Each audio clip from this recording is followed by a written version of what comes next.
Field Vice President Cheryl Pelen. Okay, so go ahead. Ikaw na muna magkwento.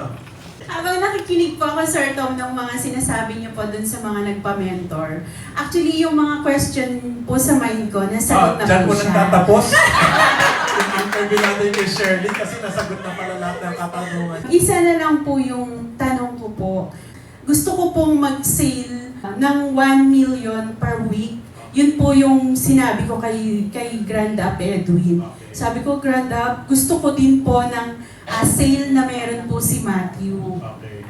Sabi ko po, ano pa po yung kulang? Actually, Sir Tom, 8 na co-op na po yung under po sa organization ko. Kaya lang po, hindi pa po ako nagsisale talaga na 1.2 po. Last month po yata, 1.2 po. Yung, Sino na dalawa nakagawa po. ng 1.2 dito? Okay, so tatlo pa na yung nakagawa ng 1.2, pang-apat ka. So that's not easy to do, no? Even presidential directors, no? Marami hindi pa nakakagawa ng 1.2. So meron pa ba? May sinasabi ka pa ba? Sige, Actually, tapusin Sir mo yung sinasabi Tommy, mo. ang tanong ko po, iba po ba yung market po ni Matthew sa market ko po dahil nasa probinsya po ako, tapos si Matthew po, Manila po, ganun po yung Okay, pareho tayo ng bracelet, no?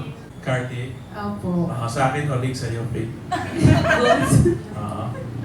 So parang, simple lang to. Simple lang. Kasi parang you do not attract what you want to become. You attract who you are. Okay, so nag-Rolex ka na, Opo. nag-Mercedes ka na. Opo. Parang yung Louis Vuitton bag mo, bago ba? O wala ka pa? Sir, wala pa po. Oh, yun. That's one of the answers also. Kailangan mag-level up tayo in all aspect. Sabi nga nila, kung ano yung itsura ng mga CEO sa TikTok, di ba? Yan yung mga itsura ng top earner ng iFirm. Tama? Sa bahay, sa kotse, sa relo, sa alahas, sa bag. Di ba? Okay? So, para number one, you need to level up. People need to see you na sino siya? Gusto ko makipagnegosyo sa kanya.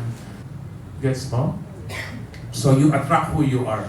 So kung gusto mong i-compare kayong dalawa ni Matthew, pareho kayo ng sipag, pero maangas yung dating ni Matthew. Ang dating ni Matthew, anak ng mayor. That's number one. Number two, you want to be like Matthew. Did you talk to Matthew? Yes po. Oh, Matthew, anong schedule mo?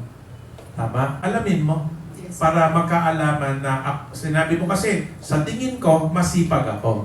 Pero baka sa tingin ni Matthew, or dahil sa schedule ni Matthew, kulang pa ang sipag mo. So, tapos, paano yung baksakan? Tama? Kasi, ang kamalian ng mga leaders, pagka iba ng speaker na sasalita dito, ay cellphone na ng cellphone, may kausap, nagpo-post, dapat pakinggan ng pakinggan kasi kada ibang leader, may iba-ibang paraan ng pagbaksak na may mapupulutan tayo. Nung nasa Bukidnon kami, nagsasalita si Matthew, nandun ako sa likod, nakikinig ako. Diba? So, level up, find out from Matthew what is his schedule, and learn from the other leaders. Baka meron silang baksakan na pwede mo matutunan, Opo. na pwede mo rin gamitin. Diba? And maybe, since your target is only 1.8 per week, or 1 million per week, then you hit 1.2, baka maybe you need a bigger target. Maybe it should be 5 million per week. Para pag hindi mo na-hit yung 5 million, naging 2 million siya. Tama?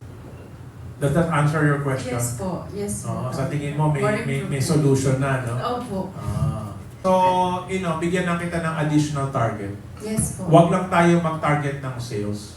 Opo. Dapat mag-target tayo ng income. Thank you. Thank you, Sir Tom.